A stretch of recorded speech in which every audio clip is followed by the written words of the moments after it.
Soga, niliposikia kuna maombi hapa jimbo letu la Kisii, nimetravel kutoka Nairobi nikakuja mpaka hapa ili tuweze kujumuika na wenzetu kwa kuomboleza wale ambao walituacha.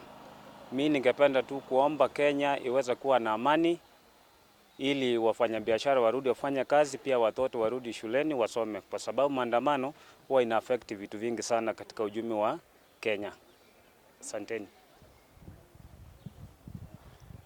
Kwa majina ni Elizabeth Kwambuka kutoka sekta ya uchukuzi. Mimi ni mwakilishi wa kijinsia. Siku ya leo tunafurahi kwa maana tumeungana hapa kwa ajili ya maombi. Tumekuwa tukiomba ili nchi yetu ipate kuwa na amani, maandamano ipate kuisha, watu wetu waishi kwa amani. Pia kutoka kwa sekta ya uchukuzi tumeombea madereva wetu wawe na nidhamu wanapokuwa barabarani, na pia wale ambao wanaandamana wawe wakiandamana kwa amani bila kuchoma barabara. Tumekataa mambo ya kuchoma barabara, mambo ya kuharibu mali ya wenzetu, yote tumekataa.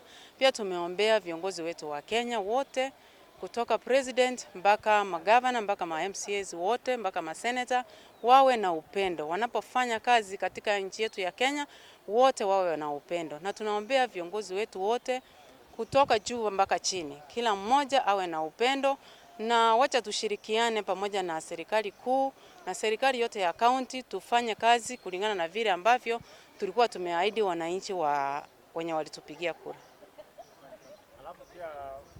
Wapi 7